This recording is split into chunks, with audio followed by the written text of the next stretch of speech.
கிறிஸ்தவுக்குள் அன்பான சகோதர சகோதரிகளே கவனிங்க.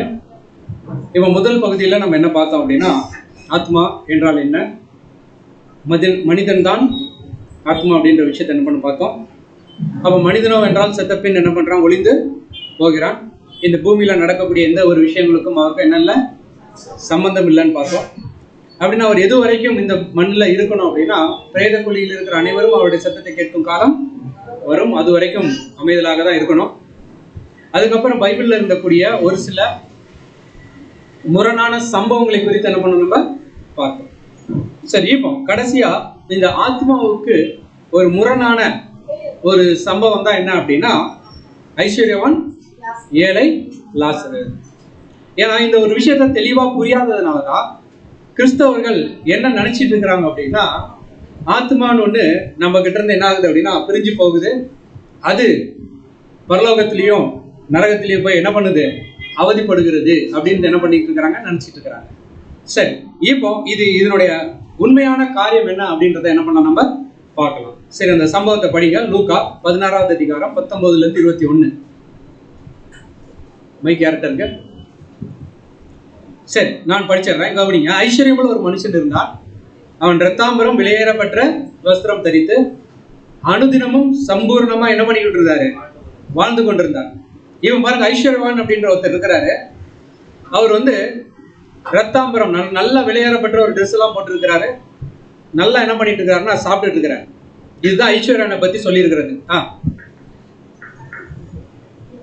லாசர் என்ற ஒரு பெயர் கொண்ட ஒரு தரித்திரமும் இருந்தான்.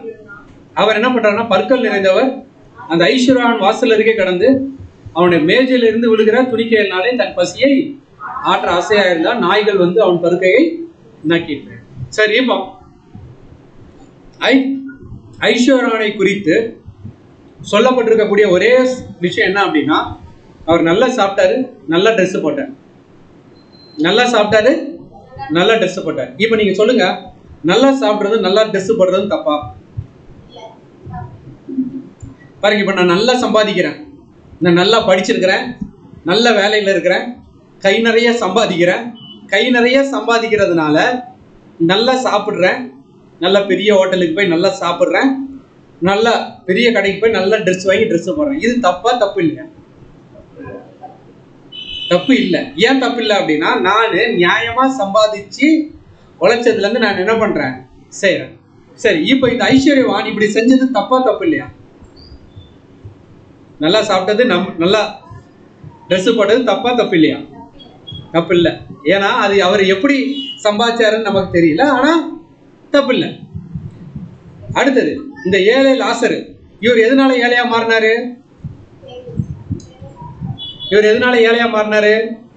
தெரியல. ஒருவேளை நல்லா குடிச்சு தனக்கு இருந்த சொத்தெல்லாம் வித்து ஏழையா மாறி இருக்கலாமா? மாறி இருக்கலாம், தெரியல. ஆனா இவர் ஏழை, இவர் ஏழை. அடுத்தது உடம்பெல்லாம் என்னது, இவருக்கு உடம்பெல்லாம் என்னது, புண்ணு. உடம்பெல்லாம் என்னது, புண்ணு. சரி, இந்த ஐஸ்வர்யவான் எவ்வளவு நல்லவர் அப்படின்னா, அவர் வீட்டு வாசல்ல யார படுக்கிறதுக்கு அலோவ் பண்ணியிருக்கிறாரு. இப்படி உடம்பெல்லாம் புண்ணா இருக்கக்கூடிய ஒரு ஏழை மனிதனே அவர் வீட்டுக்கு வாசல்ல படுக்கிறதுக்கு அலோவ் பண்ணியிருக்கிறார். நல்லவரா கெட்டவரா? இப்போ உங்க வீட்டுக்கு முன்னாடி நீங்க பெரிய ஒரு பங்களா கட்டி வச்சிருக்கீங்கன்னு வச்சுக்கலாம். நீங்க கட்டின பெரிய பங்களாக்கு முன்னாடி ஒரு பிச்சைக்காரர் படுத்தாருன்னா என்ன பண்ணுவீங்க?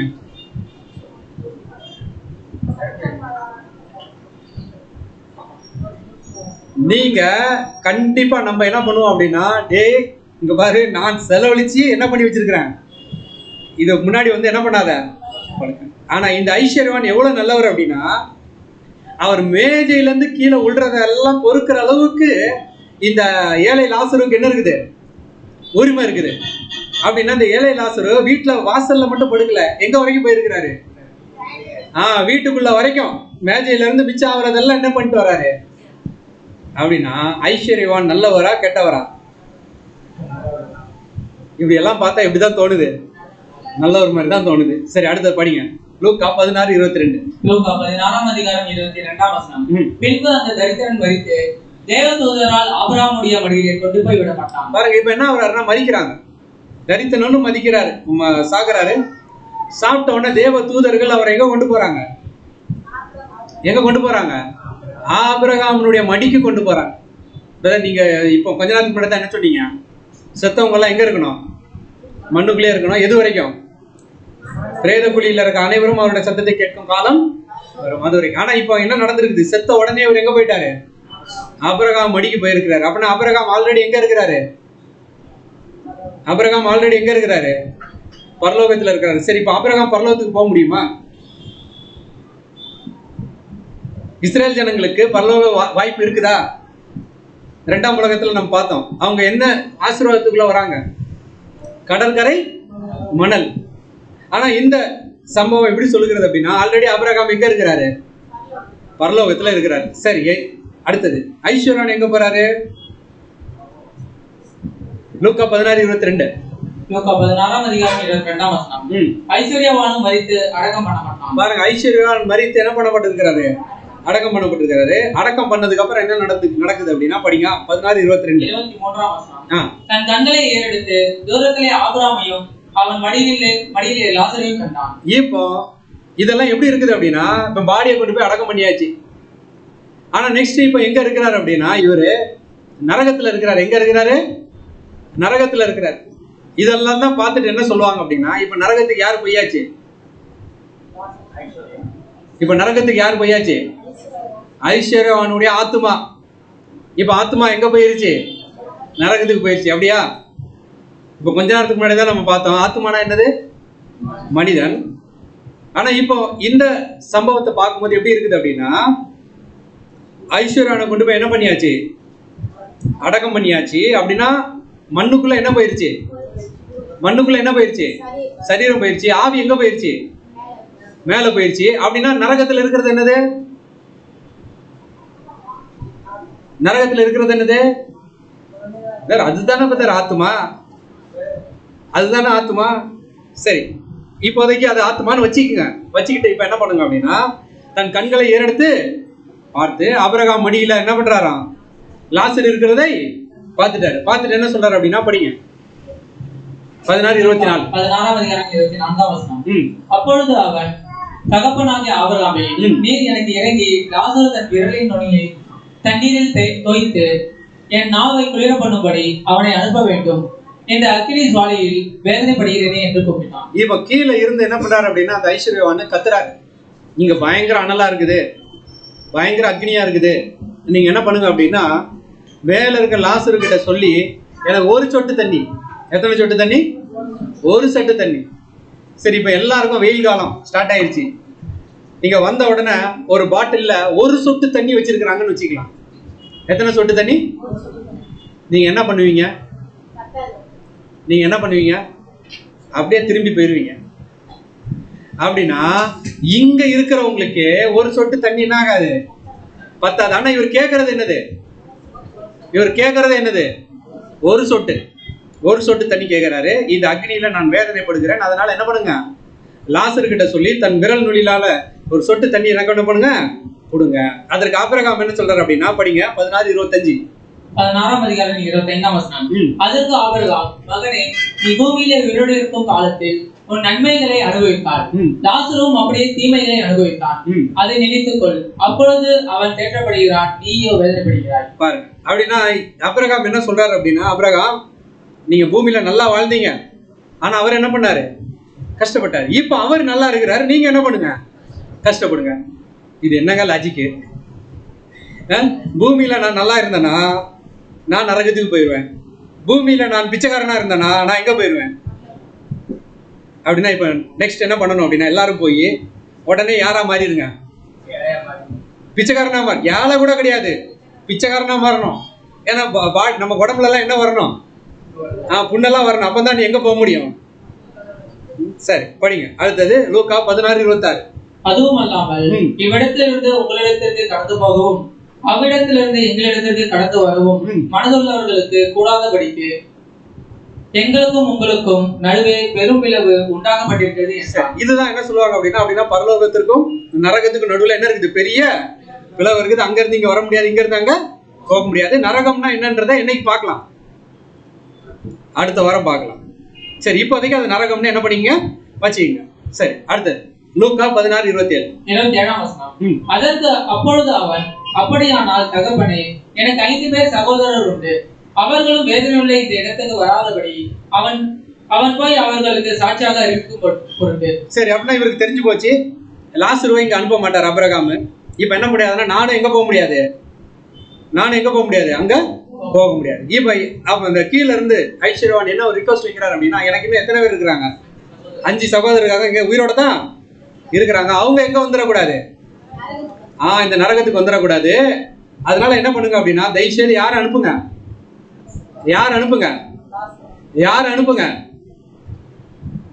திரும்ப நான் கேட்டேன்னா லாசருவை அனுப்புங்க. சரி, இப்ப லாசரு அனுப்புங்கன்ட்டு ஆபிரகாம் கேட்ட உடனே இப்போ ஆபிரகாம் என்ன சொல்லியிருக்கணும்?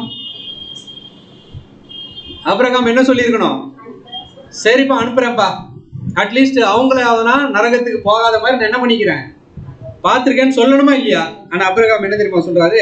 படிங்க. 28ஆம் வசனம்.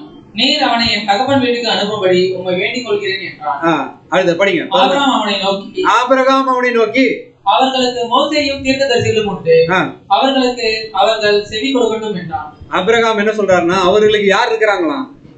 மோசேயும் தீர்க்கதரிசியும் இருக்கிறாங்க. இப்ப நீங்க சொல்லுங்க, மோசே உயிரோட இருந்தாரா? அப்ப ஏன் ஆபிரகாம் அப்படி சொல்லணும்? மோசேயும் இருக்கிறாங்களாம், தீர்க்கதரிசிகளும் இருக்கிறாங்களாம். புரிய மாட்டேங்குது. ஆபிரகாம் என்ன சொல்லியிருக்கணும் அப்படின்னா, சரிப்பா நான் யார் அனுப்புறேன்? லாசருவை அனுப்புறேன்னு சொல்லியிருக்கணும். ஆனா ஆபிரகாம் என்ன சொல்றாருன்னா, அவர்களுக்கு மோசேயும் இருக்கிறாரு, தீர்க்கதரிசிகளும் இருக்கிறாரு அப்படின்றாரு. அப்படின்னா மோசேயும் தீர்க்கதரிசிகளும் இயேசு கிறிஸ்து உயிரோட இருந்த போது இருந்தாங்களா? இல்ல. ஆனா ஏன் அப்ப ஆபிரகாம் எப்படி சொல்லணும் தெரியல. படிங்க லூக்கா 16:30. அதற்கு அவன், அப்படியல்ல தகப்பனாகிய ஆபிரகாமே, மரித்தோரில் இருந்து ஒருவன் அவர்களிடத்திற்கு போனால் மனம் திரும்புவார்கள் என்றான். இல்ல, மோசேயும் தீர்க்கதரிசி சொன்னாலும் எங்க ஆட்கள் என்ன பண்ண மாட்டாங்க, கேட்க மாட்டாங்க. எங்க ஆட்கள் யார் தான் கேட்பாங்க அப்படின்னா, செத்தவன் ஒருத்தன் போய் சொன்னாதான் என்ன பண்ணுவாங்க, கேட்பாங்க. அதுக்கு மோசே என்ன சொல்றாருன்னா, படிங்க. அதற்கு அவர்கள் மோசேக்கும் தீர்க்கதரிசிகளுக்கும் செவி கொடுக்காவிட்டால் மரித்தோரில் இருந்து ஒருவன் எழுத போனாலும் நம்ப மாட்டார்கள் என்று சொன்னான். அவங்க மோசேக்கும் தீர்க்கதரிசிக்குமே செவி கொடுக்கலனா, செத்த லாசரு போனா கூட என்ன பண்ண மாட்டாங்க, செவி கொடுக்க மாட்டாங்க. இதோடு இந்த 2ஆம் பாகம் முடிந்து படைந்தது. தேவன் தாமே இந்த வார்த்தைகளை ஆசீர்வதிப்பாராக. ஆமேன். முடிச்சிடலாமா? சரி, இப்பதான் என்ன பண்ணணும் அப்படின்னா, இது நேரடியாக நடந்த ஒரு சம்பவமா இல்லது இது ஒரு ஓமையா அப்படின்றத என்ன பண்ணணும். சரி, இப்ப முதல்ல என்ன பண்ணலாம் அப்படின்னா, இது நேரடியா நடந்திருக்கிறதுக்கு வாய்ப்பு இருக்கா, அப்படின்றத முதல்ல என்ன பண்ணலாம், நம்ம பார்க்கலாம். சரி, இதுல வர கேரக்டர் எத்தனை கேரக்டர்? 2 கேரக்டர். யாரெல்லாம் மெயின் கேரக்டர்? யாருன்னா ஐஸ்வர்யவான், லாசரு. சரி, ஐஸ்வர்யவான் எதனா தப்பு பண்ணாருன்னு போட்டிருக்குதா? நரகத்துக்கு போறதுக்கு அவர் ஒரு 100 மனைவிகளை வைத்து இந்த பூமியில வாழ்ந்து கொண்டிருந்தார். ஒரு 1000 பேரை கொலை செய்தார். டெய்லியும் நன்றாக நைட்டு குடித்து கொண்டிருந்தார். அப்படியேதானே இருக்குதா? இல்ல. சரி, இப்போ லாசரு பரலோகத்துக்கு போறதுக்கு அவர் எதனா நன்மை செஞ்சாருன்னு எதனா போட்டிருக்கா? இல்ல, அங்க எதுவுமே இல்ல. அப்போ ஐஸ்வர்யவான் நரகத்துக்கு போறதுக்கும் லாசரு பரலோகத்துக்கு போறதுக்கும் அவங்க என்னது தப்பு பண்ணாங்க, என்ன கெட்டது பண்ணாங்க, இல்ல என்ன நல்லது பண்ணாங்கன்னு அங்க எதுவுமே இல்ல. இன்னொன்னு, இப்படி நேரடியா நடந்திருக்கிறதுக்கு வாய்ப்பு இருக்குதா அப்படின்னு பாத்தீங்கன்னா, அதற்கும் சாத்தியம் இல்ல. ஏன் அப்படி இல்ல அப்படின்னா, இப்படி தேவன் ஒருத்தரை நியாயம் தீர்த்தார் அப்படின்னா எப்படி? அவரு நல்லா சாப்பிட்டாரு, நல்லா ட்ரெஸ் போட்டிருந்தாரு. இதனால ஒருத்தரை தேவன் நியாயம் தீர்த்தார் அப்படின்னா, இப்போ நரகத்துக்கு போகிற முதல் லிஸ்ட்ல யார் தெரியுமா இருப்பா? பூமியில இருக்கக்கூடிய பெரிய பாஸ்டர்ஸ். எல்லாம் இருப்பாங்களா, இருக்க மாட்டாங்களா? ஏன் நல்லா ட்ரெஸ் போடுறாங்க, அடுத்தது நல்லா சாப்பிடுறாங்க. சரி, அதே போல இப்படி தேவன் நியாயம் தீர்த்தார் அப்படின்னா எப்படி? ஏழை உடம்புல வந்து கொஞ்சம் நிறைய பற்கள், நிறைய நோய் எல்லாம் இருந்துச்சுன்னா நீங்க எங்க போயிடலாம்? பரலோகம் போயிடலாம். அப்படின்னு ஒண்ணு இருந்துச்சுன்னா, உதாரணத்துக்கு இந்த பூமியில நல்லா மோசமா குடிச்சு வெறி இதனம் பண்ணி ஒருத்தர் எய்ட்ஸ் வந்திருக்குன்னு வச்சுக்கலாம். என்ன வந்திருக்குது? எய்ட்ஸ் வந்திருக்கு. இப்ப இவர் எங்க போனோம்?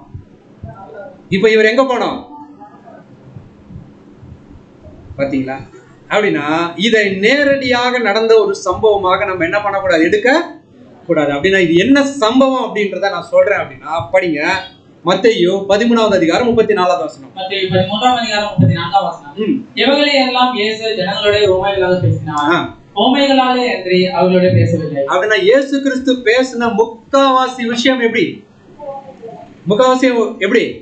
உவமை. ஏன்னா தீர்க்க தரிசனமே என்ன சொல்லுகிறது அப்படின்னா மத்தேயு 13:35. மத்தேயு 13ஆம் அதிகாரம் 35ஆம் வசனம். என் வாயை உவமைகளினால் திறப்பேன், உலக தோற்றம் முதல் மறைபொருளானவைகளை வெளிப்படுத்துவேன் என்று தீர்க்கதரிசியால் உரைக்கப்பட்டது நிறைவேறும்படி. அப்படின்னா ஆல்ரெடி இயேசு கிறிஸ்துவை பத்தி தீர்க்க தரிசனம் இருக்குது. என்ன தீர்க்க தரிசனம் இருக்குது அப்படின்னா, இயேசு கிறிஸ்து பேசுகிற முக்காவாசி விஷயம் எப்படிதான் இருக்கும்? ஓமையாகத்தான் இருக்கும். பாருங்க, இயேசு கிறிஸ்து ஏன் ஓமைகளாக பேசணும் அப்படின்னா மத்தேயு 13:10-11. மத்தேயு 13ஆம் அதிகாரம் 10ஆம் வசனம் 11ஆம் வசனம். அப்பொழுது சீஷர்கள் அவரிடத்தில் வந்து, ஏன் அவர்களுடைய ஓமைகளாக பேசுகிறீர் என்று கேட்டார்கள். அவர்களுக்கு அவர் பிரதியுத்தரமாக, பரலோக ராஜ்யத்தின் ரகசியங்களை அறியும்படி உங்களுக்கு அருளப்பட்டது, அவர்களுக்கோ அருளப்படவில்லை. பாருங்க, இதெல்லாம் என்ன தெரியுங்களா? ஏன் இயேசு கிறிஸ்து ஓமையா பேசணும் அப்படின்னா இதெல்லாம் என்னது? பரலோக ராஜ்யத்தின் ரகசியம். அப்படின்னா ஐஸ்வர்யவான் லாசரு என்ன தெரியுங்களா? பரலோக ராஜ்யத்தின் ரகசியம். இது பரலோக ராஜ்யத்தின் ரகசியமா இருக்கிறதுனால தான் இயேசு கிறிஸ்து இதை எப்படி பேசியிருக்கிறாங்க? ஊமையா பேசியிருக்கிறாங்க. பாருங்க, மத்தேயு 13:13. மத்தேயு 13ஆம் அதிகாரம் 13ஆம் வசனம். அவர்கள் கண்டும் காணாதவர்களாயும் கேட்டும் கேளாதவர்களாயும் உணர்ந்து கொள்ளாதவர்களாயும் இருக்கிறபடினால் நான் ஓமையாக அவர்களோட பேசுகிறேன். பாருங்க, மத்தேயு 13ஆம் அதிகாரம் நீ வீட்டுக்கு போய் படிங்க. 7 ஓமை இருக்கும். எத்தனை ஓமை? 7 ஓமை. முதல் 3 ஓமை இயேசு கிறிஸ்து யாருக்கு சொல்லுவாங்க அப்படின்னா சீஷர்கள் மற்றும் ஜனங்களுக்கு சொல்லுவாங்க. யாருக்கு? சீஷர்கள் மற்றும் ஜனங்களுக்கு. ஜனங்கள் எல்லாம் நல்லா கேட்டுட்டு கை தட்டிட்டு பேசாம போயிடுவாங்க. அதனுடைய அர்த்தம் என்னதுன்னு கூட வந்து என்ன பண்ண மாட்டாங்க? கேட்க மாட்டாங்க. ஆனா யார் தெரியுமா வந்து கேட்டது? சீஷர்கள் வந்து கேட்பாங்க, இதெல்லாம் நீங்க எங்களுக்கு என்ன பண்ணுங்க, சொல்லுங்க. நீங்க என்ன பேசுறீங்கன்னு எங்களுக்கு என்ன ஆகல, புரியல. திடீர்னாப்புல ஒருத்தன் விதை எடுத்துட்டு போறான், கொஞ்சம் இது வந்து எங்க உழுது, வலி இருக்க உழுது, கொஞ்சம் எங்க உழுது, இங்க உழுது, அங்க உழுதுன்றீங்க, ஒன்றும் புரிய மாட்டேங்குது. இது ரகசியத்தை என்ன பண்ணுங்க, சொல்லுங்க அப்படின்ன உடனே இயேசு கிறிஸ்து அந்த ரகசியத்தை என்ன பண்ணுவாங்க, சொல்லுவாங்க. அப்படின்னா பரலோக ராஜ்யத்தின் ரகசியம் யாருக்கு மட்டும்தான் வெளிப்படும்? சீஷர்களுக்கு. அப்படின்னா சீஷர்களை போல யாரெல்லாம் ஞாயிற்றுக்கிழமை சாயந்தரம் வந்து உக்காடுறதுக்கு ரெடியோ அவங்களுக்கு மட்டும்தான் என்ன சொல்லப்படும்? பரலோக ராஜ்யத்தின். இப்போ பரலோக ராஜ்யத்தின் ரகசியம் என்ன ஆக போகுது? என்ன பண்ண போகுது? வெளிப்பட போகுது. அப்படின்னா ஐஸ்வர்யவான் லாசரு என்பது பரலோக ராஜ்யத்தின் மறைபொருள். சரி, இப்ப இதுல என்ன பரலோக ராஜ்யத்தின் மறைபொருள் இருக்குது? ஐஸ்வர்யவான் லாசரு, இதுக்குள்ள என்ன பரலோக ராஜ்யத்தின் மறைபொருள் இருக்கிறது அப்படின்னா, ஐஸ்வர்யவான் ஒரு வகுப்பாரை அடையாளப்படுத்துகிறார், லாசரு இன்னொரு வகுப்பாரை அடையாளப்படுத்துகிறார். நல்லா கவனிங்க, ஐஸ்வர்யவான் ஒரு வகுப்பாரை அடையாளப்படுத்துகிறார், லாசரு இன்னொரு வகுப்பாரை அடையாளப்படுத்துகிறார். யார் இந்த ஐஸ்வர்யவான் அப்படின்னா படிங்க, ரோமர் 9வது அதிகாரம் 4 மற்றும் 5. ரோமர் 9ஆம் அதிகாரம் 4ஆம் வசனம். அவர்கள் இஸ்ரவேலரே, புத்திர சுவிகாரமும் மகிமையும் உடன்படிக்கைகளும் நியாயப்பிரமாணமும் தேவாராதனையும் வாக்குத்தத்தங்களும் அவர்களுடையவர்களே, பிதாக்கள் அவர்களுடையவர்களே, மாம்சத்தின்படி கிறிஸ்துவும் அவர்களில் பிறந்தாரே, அவர் என்றென்றைக்கும் சோதரிக்கப்பட்ட சர்வத்திற்கும் மேலான தேவன். ஆமென். அப்படின்னா அவர்கள் இஸ்ரவேலர்களே. யாரு இஸ்ரவேலர்கள்? எப்படிப்பட்டவர்கள் அப்படின்னா ரொம்ப ஐஸ்வர்யவான். எப்படிப்பட்ட ஐஸ்வர்யவான் அப்படின்னா புத்திர சுவிகாரம். புத்திர சுவிகாரம்னா என்னது? அப்படின்னா சர்வ வல்லமை உள்ள தேவனுக்கு பிள்ளைகள் யார் தெரியுங்களா? பிள்ளைகள் யார் தெரியுங்களா? இஸ்ரேல் ஜனங்கள். அப்படின்னா அவங்க எவ்வளவு பணக்காரங்க. உதாரணத்துக்கு இப்போ எம்எல்ஏ இருக்கிறாரு, எம்பி இருக்கிறாரு, அவருக்கு பையன், அவருக்கு சொத்து இருக்குமா இல்லையா? அதே மாதிரி புத்திர சுவிகாரம் அவர்களுடையது. உடன்படிக்கை யாரு கூட தான் தேவன் பண்ணாங்க? இஸ்ரேல் ஜனங்க கூட தான் பண்ணாங்க. நியாயப்பிரமாணம் யாருக்கு தான் கொடுத்தாங்க? தேவனை ஆராதிக்கிற முறைமைகள், வாக்குத்தத்தங்கள் எல்லாம் யாருடையது? இஸ்ரேலுடையது. பிதாக்கள் அவர்களுடையவர்கள் யாரு? ஆபிரகாம், ஈசாக்கு, யாக்கோபு. யாருடைய பிதாக்கள்? இஸ்ரேலுடைய. மாம்சத்தின்படி இயேசு கிறிஸ்து கூட யார் வழியில தான் வந்தாங்க? அப்படின்னா உண்மையாவே சொல்லுங்க, பணக்காரங்க ஏழையா? இஸ்ரேல் ஜனங்கள் பணக்காரங்களா ஏழையா? பயங்கர பெரிய பணக்காரங்க, பயங்கர பெரிய பணக்காரங்க. இப்படிப்பட்ட பணக்காரங்களை குறித்து சங்கீதம் 147:19. சங்கீதம் 147 அதிகாரம் 19 வசனம். யாக்கோபுக்கு தம்முடைய வசனங்களையும் இஸ்ரேலுக்கு தமது பிரமாணங்களையும் தமது நியாயங்களையும் அறிவிக்கிறார். அவங்களுக்கு மட்டும்தான் அனுப்பி கொடுத்தாங்க. இஸ்ரேல் ஜனங்களுக்கு மட்டும்தான் தம்முடைய வசனம், நியாய பிரமாணம் எல்லாம் என்னது கொடுக்கப்பட்டது. அடுத்தது உபாகமம் 4வது அதிகாரம் 7-8. உபாகமம் 4வது அதிகாரம் 7ஆம் வசனம். நம்முடைய தேவனாகிய கர்த்தரை நாம் தொழுது கொள்கிற போதெல்லாம் அவர் நமக்கு சமமாய் இருக்கிறது போல தேவனை இவ்வளவு சமமாய் பெற்றிருக்கிற வேற பெரிய ஜாதி எது? பாருங்க. அப்படின்னா பைபிள்ல எங்கெல்லாம் ஜாதின்னு வருதோ நம்ம நம்ம ஜாதியை கொண்டு போய் போட்டக்கூடாது. புரியுதுங்களா? தயவு செய்து புரிஞ்சுக்குங்க. பைபிள்ல எங்கெல்லாம் ஜாதின்னு வருதோ தமிழ்ல, அது நம்ம ஜாதியை கொண்டு போகல. பைபிள் எந்த ஜாதியும் என்ன பண்ணுகிறது இல்ல, சொல்றது இல்லை. இந்த இடத்துல வந்திருக்கிற ஜாதி என்ன அப்படின்னா நாடு. என்னது? நாடு. அப்படின்னா நம்முடைய தேவனாகிய கர்த்தரை நாம் தொழுது கொள்கிறது போல, அப்படின்னா இஸ்ரேல் ஜனங்கள் தொழுது கொள்கிறது போல, நமக்கு சமீபமா இருக்கிறது போல. யார்? தேவன் அவ்வளவு பக்கத்துல இருக்கிறாங்க. இந்த மாதிரி வேற எந்த தேசத்திற்கும் அந்த காலத்துல தேவன் என்ன பண்ணதில்லை, அலோ பண்ணது இல்லை. அப்படின்னா உண்மையாகவே ஐஸ்வர்யவான் யாரு? உண்மையாவே ஐஸ்வர்யவான் யார் தெரியுங்களா? இஸ்ரேல் ஜனங்கள். அப்படின்னா ஒரு காலகட்டம் வரைக்கும் இந்த பூமியில அப்பா பிதாவேன்ட்டு பிதாவை நோக்கி கூப்பிடுகிறதற்கு ஒரே ஒரு நாட்டுக்கு தான் என்ன இருந்துச்சு? உரிமை இருந்துச்சு. அந்த உரிமையை கொடுத்தது யார் அப்படின்னா பிதா. யாருக்கு? இஸ்ரேல் ஜனங்களுக்கு. எதன் மூலமாக அப்படின்னா அவருடைய உடன்படிக்கை மூலமாக. அப்படின்னா உண்மையாகவே வேதத்துல சொல்லப்பட்டிருக்கக்கூடிய அந்த ஐஸ்வர்யவான் யாரை அடையாளப்படுத்துகிறார் அப்படின்னா அவங்க தான் யார்? இஸ்ரேல் ஜனங்கள்.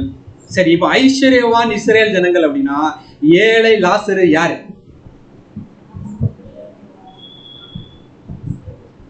ஏழை லாசரு யாரு? வேற ஒண்ணு இல்ல, நம்ம தான் அந்த ஏழை லாசரு. நம்மனா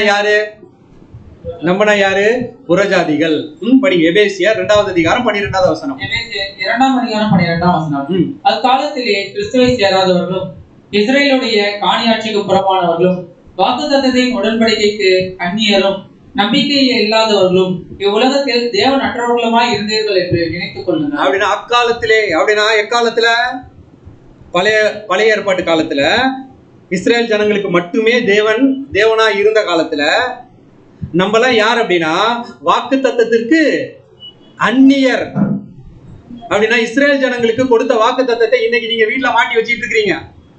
நான் உன்னை வாழாக்காமல் நான் உன்னை அது ஆக்காமல் இதாக்குவேன், இப்படின்ட்டு நம்ம என்ன பண்ணி வச்சிருக்கிறோம்? மாட்டி வச்சிருக்கிறோம். ஆனா அதெல்லாம் யாருக்கு சொந்தமானது? இஸ்ரேலுக்கு. புறஜாதிகளுக்கு தேவன் இந்த வாக்கு தத்தங்கள் கொடுத்தாங்களா? நாம அந்த வாக்கு தத்தங்களுக்கு உடையவர்களா? இல்ல. நாம யாருக்கு உடையவர்கள் அப்படின்னா நம்ம கிறிஸ்துவுக்கு உடையவர்கள். கிறிஸ்து உலகத்திற்கு உடையவர்கள் அல்ல. கிறிஸ்து எங்க உள்ளவர்? அவர் பரலோகத்திற்கு உள்ளவர். ஆகவே மேலானவைகளை அப்படின்னு சொன்னா நம்ம ஆட்கள் மேலானவைகளை நாடுறது இல்ல. எதைத்தான் நாடுறது? மண்ணுக்குள்ள, இன்னும் மண்ணை தோண்டி உள்ளுக்குள்ள போறதுக்கு தான் என்னெல்லாம் வழி உண்டு அதை பாக்குறது. ஆனா பைபிள் கிளியரா சொல்லுகிறது, அக்காலத்திலே கிறிஸ்துவை சாராதவர்களும் இஸ்ரேலுடைய காணியாட்சிக்கு புறம்பானவர்கள், வாக்குத்தத்தம் உடன்படிக்கைகளுக்கு அந்நியர், நம்பிக்கை இல்லாதவர்கள், உலகத்தில் தேவனற்றவர்களா இருந்தா. அப்படின்னா நமக்கு புறஜாதிகளுக்கு எல்லாம் தேவன் இருந்தாருங்களா? தேவன் இருந்தாரு, கல்லையும் மண்ணையும் இதெல்லாம் என்ன பண்ணிட்டு இருந்தோம், தேவன் சொல்லிட்டு இருந்தான். ஆனா உண்மையான தேவன் நமக்கு இல்லை. அப்படின்னா வேதத்துல சொல்லப்பட்டிருக்கக்கூடிய ஐஸ்வர்யவான் லாசர் ஓமையில வந்த ஐஸ்வர்யவான் யார் அப்படின்னா இஸ்ரேல் ஜனங்கள், ஏழை லாசர் யார் அப்படின்னா புறஜாதிகளாகிய நம்ம. புரிஞ்சிச்சா? சரி, இப்போ இந்த ஏழை லாசரு அவரு டேபிள்ல இருந்து உளுந்ததை சாப்பிட்டுக்கிட்டு இருந்தாரு. இந்த ஏழை லாசரு அவர் டேபிள்ல இருந்து மிச்சம் மீதி போக சாப்பிட்டுட்டு இருந்தார். அப்படின்னா என்ன அர்த்தம்? அப்படின்னா படிக்கலாம். மார்க் 7வது அதிகாரம் 25-26. மார்க் 7ஆம் அதிகாரம் 25ஆம் வசனம் முதல். அசுத்த ஆவி பிடித்திருந்த ஒரு சிறு பெண்ணின் தாயாகிய ஒரு ஸ்திரீ அவரை குறித்து கேள்விப்பட்டு வந்து அவர் பாதத்தில் விழுந்தார். அந்த ஸ்திரீ சீரோபேனிக்கியா தேசத்தால் ஆகிய கிரேக்க ஸ்திரீயா இருந்தார். கிரேக்க ஸ்திரீ அப்படின்னா இந்த அம்மா இஸ்ரேல் ஜனங்களா? இஸ்ரேலா? இல்ல, இவங்க யாரு? புறஜாதி. இவங்க யாரு? புறஜாதி. அப்படின்னா இந்த ஓமை அடிப்படையில இவங்க யாரு? இவங்க தான் ஏழை லாசரு. இப்ப இந்த ஏழை லாசரு யாருக்கிட்ட வந்திருக்கிறாங்க?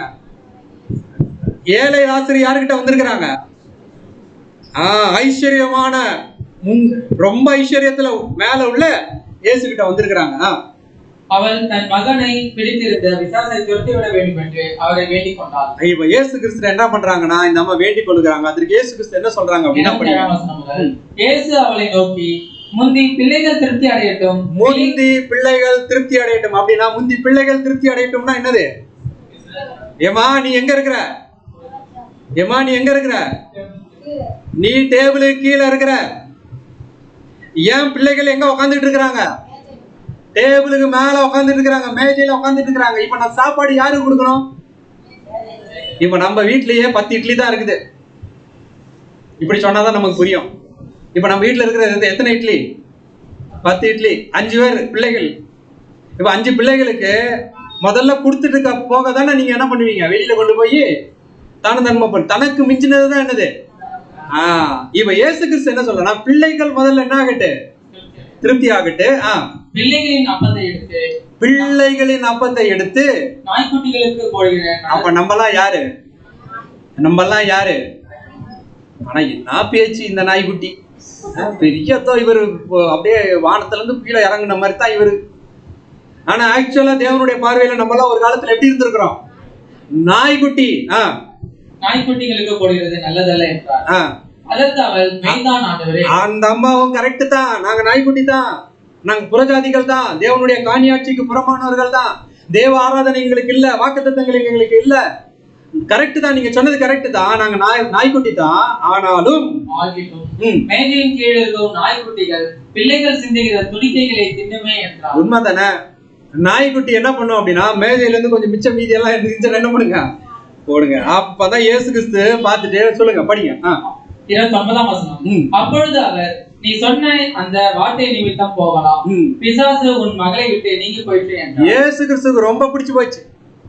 என்னப்பா இது, இந்த மாதிரி ஒரு விசுவாசம் யார்கிட்ட கூட இல்ல, யூதர்கள் கிட்ட கூட இல்ல. ஆனா நீங்க புறஜாதி இந்த மாதிரி ஒரு விசுவாசம் வச்சிருக்கீங்க. போமா, உனக்கு நான் என்ன பண்றேன், சாப்பாடு போடுறேன். அப்படின்னா மேஜையிலிருந்து விழக்கூடிய ஆசீர்வாதங்கள் யாருக்கு போச்சு?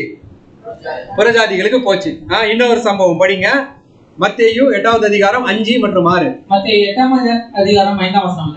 இயேசு கப்பர்நகூமில் பிரவேசித்த போது 100க்கு அதிபதி ஒருவன் அவரிடத்தில் வந்து, ஆண்டவரே, என் வேலைக்காரன் வீட்டிலே திமிர்வாதமாய் கிடந்து கொடிய வேதனைப்படுகிறான் என்று அவரை வேண்டிக் கொண்டான். படி. 7ஆம் வசனம். அதற்கு இயேசு, நான் வந்து அவனை சுத்தமாக்குவேன் என்றார். 100க்கு அதிபதி பிரதியுத்தரமாக, ஆண்டவரே, நீர் என் வீட்டுக்குள் பிரவேசிக்க நான் பாத்திரன் அல்ல, ஒரு வார்த்தை மாத்திரம் சொல்லும், அப்பொழுது என் வேலைக்காரன் சுத்தமாகும். பாருங்க, இயேசு கிறிஸ்து என்ன சொல்றாங்க அப்படின்னா, நான் வரேன்றாங்க. ஆனா இந்த புறஜாதியாகி இவர் என்ன சொல்றாருன்னா, ஆண்டவரே நீங்க வர வேணாம், நீங்க வர அளவுக்கு நான் யாரும் இல்ல, பாத்திரன் இல்ல. உடனே இயேசு கிறிஸ்து என்ன சொன்னாங்க அப்படின்னா, படிங்க 8:10. 8ஆம் அதிகாரம் 10ஆம் வசனம். இயேசு இதை கேட்டு ஆச்சரியப்பட்டு தமக்கு பின் செல்லுகிறவர்களை நோக்கி, இஸ்ரவேலருக்குள்ளும் நான் இப்படிப்பட்ட விசுவாசத்தை காணவில்லை என்று மெய்யாகவே உங்களுக்கு சொல்கிறேன். அப்படின்னா எந்த அளவுக்கு இந்த புறஜாதிகளாகிய ஏழை லாசரு அந்த மேஜையிலிருந்து விழுந்த அப்பங்களுக்காக என்ன பண்ணிட்டு இருந்திருக்கிறாங்க? ஏங்கிக்கிட்டு இருந்திருக்கிறாங்க. கரெக்டா? சரி, இப்போ இந்த ஏழை லாசருக்கு உடம்பெல்லாம் என்னது? அதை என்ன நக்கிட்டு இருந்துச்சு? நாய் நக்கிட்டு இருந்துச்சு. அப்படின்னா ஏழை லாசர் யாரு? ஏழை லாசர் யாரு? நம்ம தான். இப்ப நமக்கு உடம்பெல்லாம் புண்ணு. புண்ணு ஈக்குவல் டு என்னது? அவ்வளவுதாங்க. படிச்சிருங்க. ஏசாயா 56:10-11.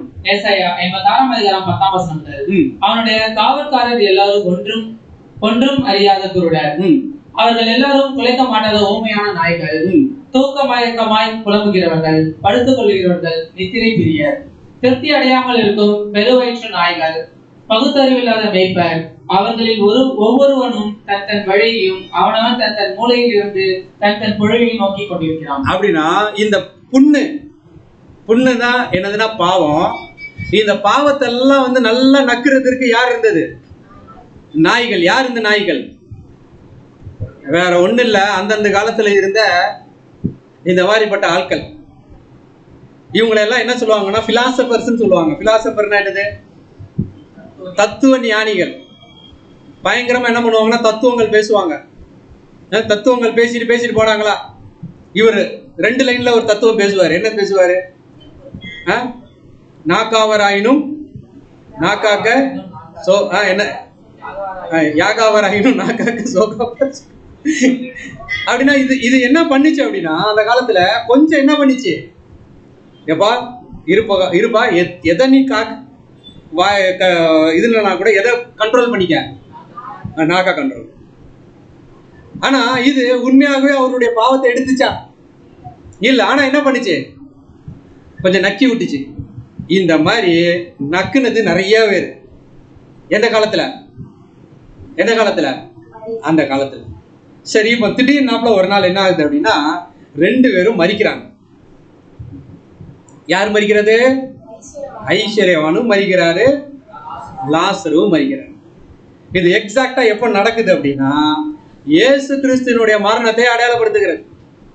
அப்படின்னா இயேசு கிறிஸ்துவினுடைய மரணத்தின் அப்போ ஒரு மிகப்பெரிய வித்தியாசம் என்ன ஆகுதுன்னா அங்க நடக்குது. என்ன நடக்குது அப்படின்னா படிங்க.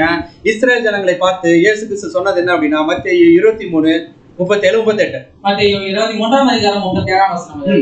எருசலேமே எருசலேமே, தீர்க்கதரிசிகளை கொலை செய்து உன்னிடத்தில் அனுப்பப்பட்டவர்களை கல்லெறிகிறவர்களே, கோழி தன் குஞ்சுகளை தன் சிறகுகளின் கீழே கூட்டி சேர்த்துக் கொள்ளும் வண்ணமாக நான் எத்தனை தரமோ உன் பிள்ளைகளை கூட்டி சேர்த்துக் கொள்ள மனதாய் இருந்தேன். உங்களுக்கோ மனதில்லாமல் போயிற்று.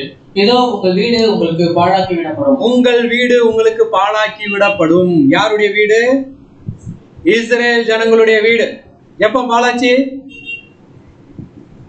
எப்ப இஸ்ரேல் ஜனங்கள் செத்து போனாங்க? லிட்டரலாவே செத்தாங்க. எப்ப தெரியுமா செத்தாங்க? AD 70. தீத்துராயன் வந்து கம்ப்ளீட்டா என்ன பண்ணாரு அப்படின்னா இஸ்ரேல் ஜனங்களை சொந்த தேசத்துல இருந்து என்ன பண்ணாரு? அடிச்சு விரட்டி விட்டார். அடிச்சு விரட்டி விட்டு 70 தேசங்கள்ல என்ன பண்ணாங்க அப்படின்னா அகதிகளாக திரிந்து மறுபடியும் தங்களுடைய சொந்த தேசத்திற்கு எப்ப கூட்டி சேர்க்கப்பட்டாங்க அப்படின்னா 1878. 1945 தான் இவங்களுக்கு என்ன கிடைச்சிச்சு? சுதந்திரம் கிடைச்சிச்சு. இன்னைக்கு என்ன எப்படி இருக்கிறாங்க? சுதந்திர நாடா இருக்கிறாங்க. ஆனா இன்னைக்கு என்ன பண்ணிட்டு இருக்கிறாங்க? நாட்டுக்காக சண்டை போட்டு இருக்கிறாங்க. சரி, இப்ப நடக்கிறது 3ஆம் உலக யுத்தமா? ஏன்னா நிறைய பேர் என்னன்னு சொல்லிட்டு இருக்கிறாங்கன்னா இப்ப கொஞ்ச நாள்ல என்ன ஸ்டார்ட் ஆக போகுது? நம்ம சொல்றோம் இது 3ஆம் உலக யுத்தம். அதுக்கு பைபிள்ல வசனம் இருக்குது. தேவனுக்கு சித்தமானா இஸ்ரேல் தீர்க்க தரிசனம் அப்படின்னு ஒரு பாடம் இருக்குது. அன்னைக்கு நம்ம தெளிவா என்ன பண்ணலாம்? பார்க்கலாம். சரி, இப்ப நல்லா புரிஞ்சுக்கங்க. ஐஸ்வர்யவான் சாகிறது எதை அடையாளப்படுத்துகிறது அப்படின்னா AD 70 தேசமே இல்லாதபடிக்கு என்ன பண்ணாங்க? சிதறடிக்கப்பட்டாங்க. யாரு? ஐஸ்வர்யவான் செத்தார்.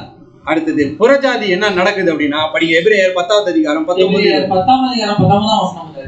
ஆகையால் சகோதரரே, நாம் பரிசுத்த ஸ்தலத்தில் பிரவேசிப்பதற்கு இயேசுவானவர் தமது மாம்சமாகிய திரையின் வழியாக புதிதும் ஜீவனுமான மார்க்கத்தை நமக்கு உண்டு பண்ணினபடியால் அந்த மார்க்கத்தின் வழியாய் பிரவேசிப்பதற்கு அவருடைய ரத்தத்தினாலே நமக்கு தைரியம் உண்டாயிருக்கிறபடினாலும். பாருங்க, இங்க அடுத்த ஒரு மரணத்தினால இப்போ இந்த புறஜாதி யாரு? இப்போ அவங்களுக்கு என்ன கிடைக்குது? அவங்களுக்கு என்ன கிடைக்குது? அந்த மார்க்கத்தின் வழியாய் பிரவேசிப்பதற்கு, ஜீவனுக்குள்ள பிரவேசிப்பதற்கு என்ன கிடைச்சிச்சு? ஒரு வாய்ப்பு கிடைச்சிச்சு. இந்த வாய்ப்பு தான் யாருக்கு போச்சு அப்படின்னா புறஜாதிகளுக்கு போகுது. படிங்க அப்போஸ்தலர் 13வது அதிகாரம் 46. அப்போஸ்தலர் 13ஆம் அதிகாரம் 46ஆம் வசனம். அப்பொழுது பவுலும் பர்னபாவும் தைரியம் கொண்டு அவர்களை நோக்கி, முதலாவது உங்களுக்கு தேவ வசனத்தை சொல்ல வேண்டியதாய் இருந்தது. நீங்களோ அதை தள்ளி உங்களை நித்திய ஜீவனுக்கு அபாத்திரராக தீர்த்துக் கொள்கிறபடினால் இதோ நாங்கள் புறஜாதியார் இடத்தில் போகிறோம். இப்பொழுது நாங்க யாருக்கிட்ட போறோம்? ஏன் நாங்க புறஜாதி கிட்ட போறோம்? ஏன்னா நீங்க என்ன பண்ணிட்டீங்க? வசனத்தை தள்ளிட்டீங்க. அப்படின்னா நீங்க வசனத்தை தள்ளிட்டீங்க. ஆனா யார் ஏற்றுக்கொண்டது? புறஜாதிகள் ஏற்றுக்கொண்டாங்க. அதனால நாங்க போறோம். படிங்க 13:48. 13ஆம் அதிகாரம் 48ஆம் வசனம். புறஜாதியார் அதை கேட்டு சந்தோஷப்பட்டு கர்த்தருடைய வசனத்தை மகிமைப்படுத்தினார்கள். நித்திய ஜீவனுக்கு நியமிக்கப்பட்டவர்கள் எவர்களோ அவர்கள் விசுவாசித்தார்கள். புறஜாதிகள் விசுவாசித்தார்கள். ஆனா இஸ்ரேல் ஜனங்கள் என்ன பண்ணல? விசுவாசிக்கல. அப்படின்னா இங்க பாருங்க, மரணம் இஸ்ரேல் ஜனங்களுக்கு மிகப்பெரிய ஒரு அடி. AD 70 சிதறடிக்கப்பட்டாங்க. அதே காலகட்டங்கள்ல லாசர் என்ன ஆகுறாரு அப்படின்னா, புறஜாதிகள் என்ன ஆகுறாங்க அப்படின்னா கிறிஸ்துக்குள்ளாக என்ன ஆகுறாங்க? உள்ள பிரவேசிக்கிறாங்க. பிரவேசித்து என்ன ஆகுது அப்படின்னா படிங்க கலாத்தியர் 3ஆம் அதிகாரம் 28ஆம் வசனம் முதல். யூதன் என்றும் கிரேக்கன் என்றும் இல்லை, அடிமை என்றும் சுயாதீனன் என்றும் இல்லை, ஆண் என்றும் பெண் என்றும் இல்லை, நீங்கள் எல்லாரும் கிறிஸ்து இயேசுக்குள் ஒன்றாயிருக்கிறீர்கள். நீங்கள் கிறிஸ்துவினுடையவர்களானால் ஆபிரகாமின் சந்ததியாராயும் வாக்குத்தத்தத்தின்படியே சுதந்திரராயும் இருக்கிறீர்கள். இப்ப ஆபிரகாமின் மடிக்கு போய் உட்கார்றது எதை அடையாளப்படுத்துகிறது அப்படின்னா, இப்ப மடியில நம்ம யார உட்கார வைப்போம்? நம்ம பிள்ளைய உட்கார வைப்போம். இப்போ ஆபிரகாமுக்கு மடிக்கு புறஜாதி போறாருன்னா என்ன அர்த்தம் அப்படின்னா, ஆபிரகாமுக்கு சொன்ன வாக்குத்தத்தம் இப்ப யாருக்கு அப்ளை ஆகுது? புறஜாதிகள் அப்ளை ஆகுது. ஆபிரகாமுக்கு என்ன வாக்குத்தத்தம் கொடுக்கப்பட்டுச்சு? நான் உன்னை பெரிய ஜாதியாக்கி உன் பேரை பெருக பண்ணுவேன், நீ ஆசீர்வாதமா இருப்பாய் அப்படின்னு சொல்லிட்டு, உன் சந்ததி மூலமாக பூமியில் உள்ள சகல ஜனங்களும் ஆசீர்வதிக்கப்படுவார்கள், உன் சந்ததியார் வானத்து நட்சத்திரங்களை போலவும் கடற்கரை. அப்ப யார் இந்த வானத்து நட்சத்திரம்? யார் இந்த வானத்து நட்சத்திரம்? அவங்கதான் யார் அப்படின்னா இந்த புறஜாதியார். சரி, எப்படி நம்ம இந்த ஆபிரகாமின் சந்ததியா மாறுறோம்?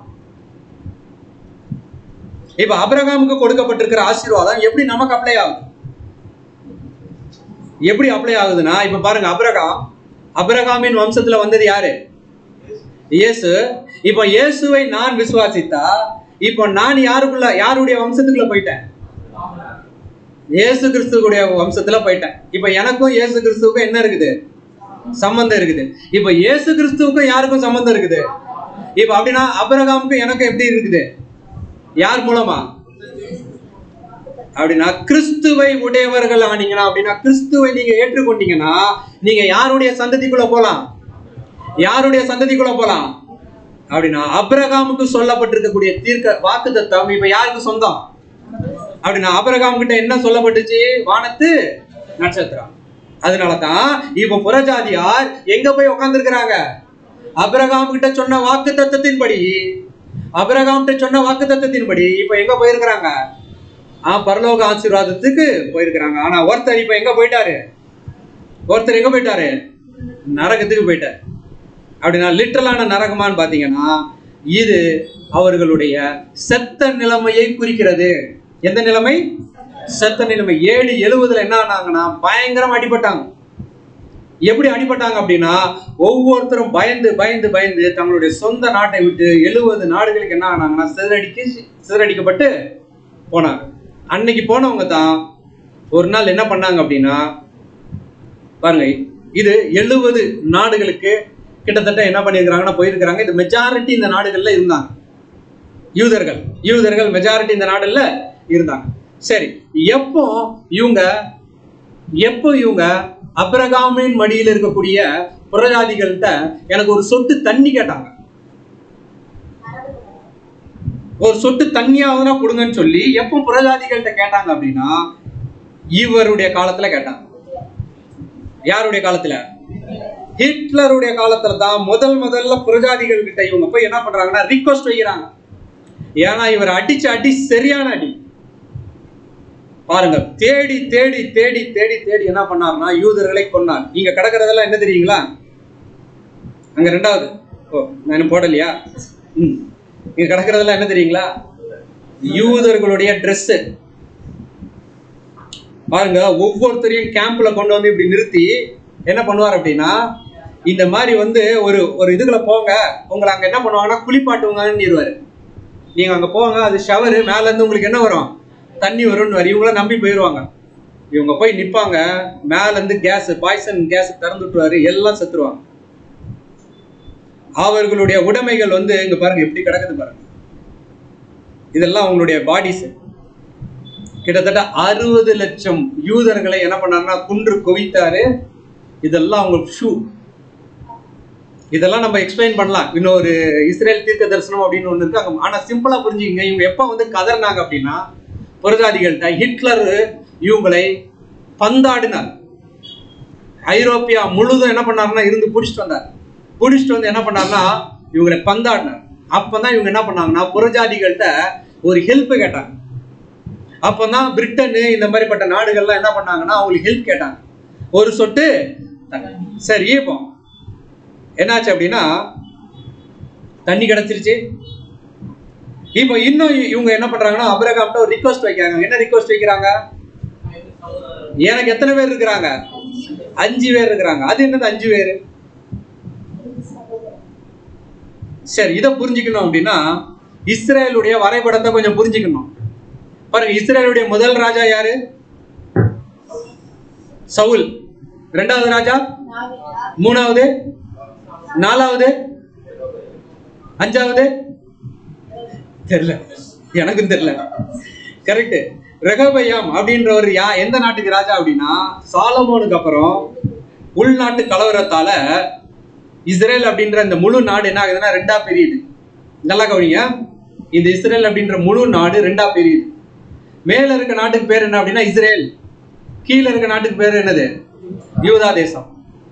இந்த நாட்டுல எத்தனை கோத்திரம் இருந்தாங்கன்னா 10 கோத்திரம் இருந்தாங்க. கீழே இருக்கிற நாடு இதுக்கு வந்து என்ன, எத்தனை கோத்திரம்? 2 கோத்திரம். என்ன அதெல்லாம்? யூதா, பெஞ்சமின்.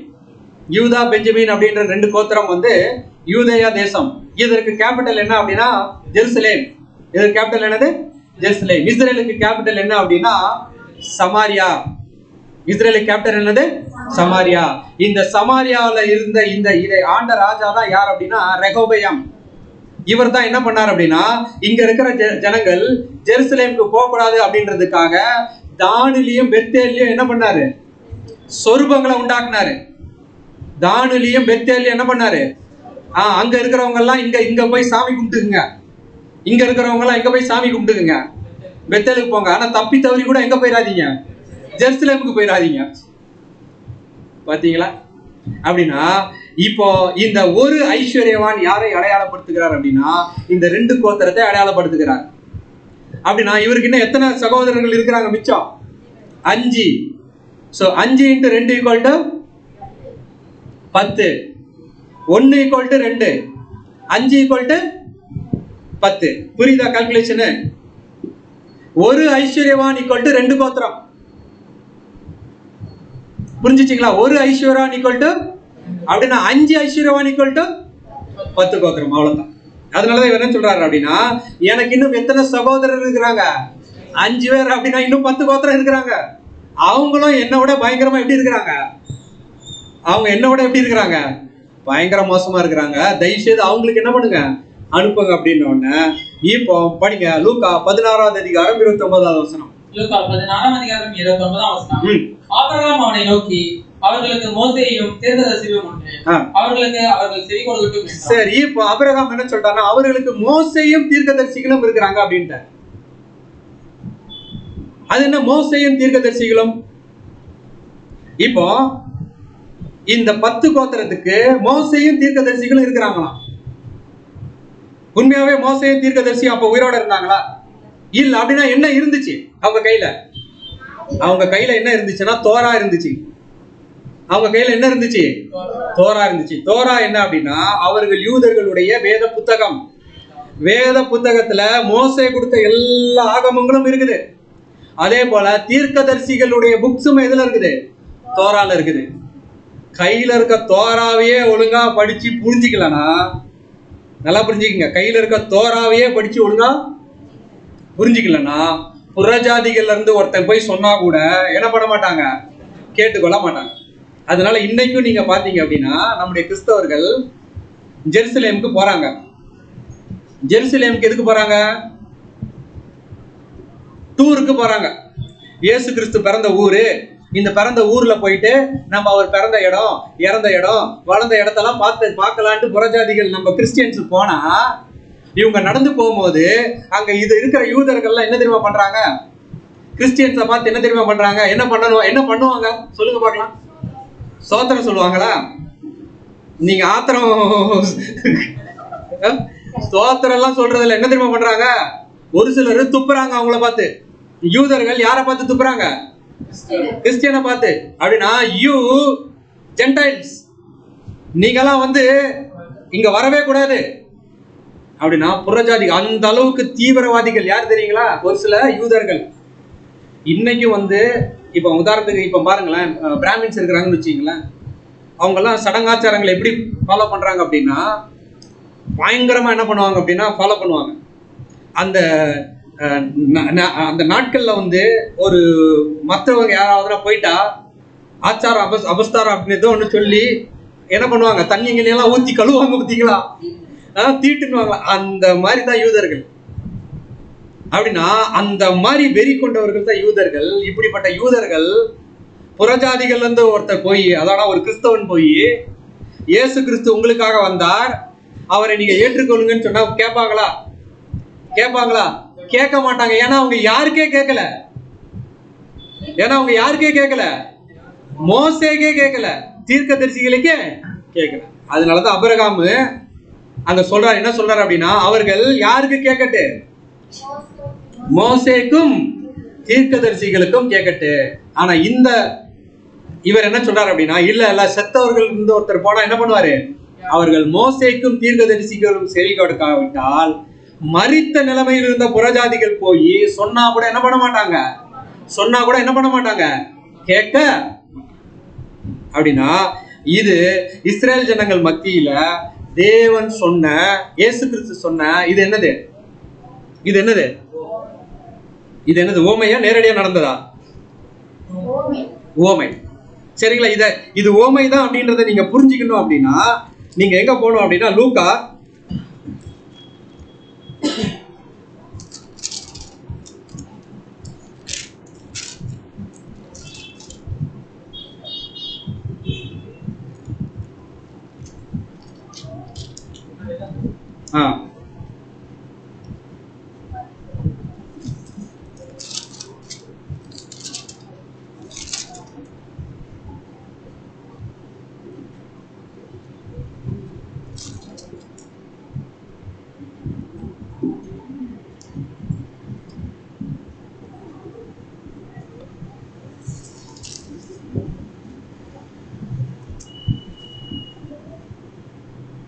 16வது அதிகாரம் 16வது வசனம் படிங்க. லூக்கா 16ஆம் அதிகாரம் 14ஆம் வசனம். இவைகள் எல்லாம் பொருளாசைக்காரராகிய பரிசேயரும் கேட்டு அவரை பரியாசம் பண்ணினார்கள். லூக்கா 16 16 படிங்க. 16ஆம் வசனம். நியாயப்பிரமாணமும் தீர்க்கதரிசன வாக்கியங்களும் யோவான் வரைக்கும் வழங்கி வந்தது. அது முதல் தேவனுடைய ராஜ்யம் சுவிசேஷமாய் அறிவிக்கப்பட்டு வருகிறது. யாவரும் பலவந்தமாய் அதில் பிரவேசிக்கிறார்கள். ஆக்சுவலா இதை சொல்லிட்டு தான் இயேசு கிறிஸ்து எதை ஆரம்பிக்கிறாங்க? 19வது வசனத்திலிருந்து எதை ஆரம்பிக்கிறாங்க? ஐஸ்வர்யவான் லாசரு என்ன பண்றாங்க? ஆரம்பிக்கிறாங்க. அப்படின்னா இந்த ஊமையை ஆரம்பிக்கிறதுக்கு முன்னாடியே இஸ்ரேல் ஜனங்களுக்கு இயேசு கிறிஸ்து என்ன பண்ணியாச்சுன்னா ஒரு உண்மையை சொல்லியாச்சு. என்ன சொல்லியாச்சு அப்படின்னா, பாருங்க, காலம் வருது, இந்த காலத்துல என்ன நடக்க போகுது அப்படின்னா சுவிசேஷம் எல்லாருக்கும் என்ன ஆகும்? பிரசங்கிக்கப்படும். எல்லாரும் பலவந்தமா என்ன பண்ணுவாங்க? என்ட்ரு ஆவாங்கன்னு சொல்லியாச்சு.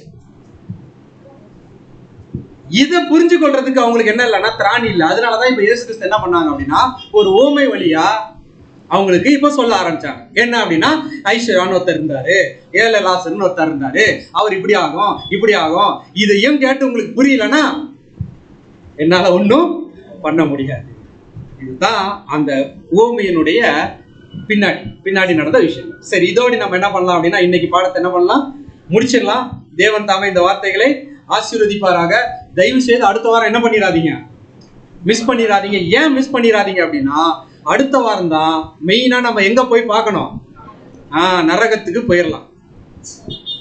நரகத்துக்கு போறதுக்கு ஆசையா இருக்கிறவர்களாம் தயவு செய்து அடுத்த வாரம் தவறாமல் என்ன பண்ணுங்க, வாங்க. தேவன் தாமே இந்த வார்த்தைகளை ஆசீர்வதிப்பாராக. ஆமென்.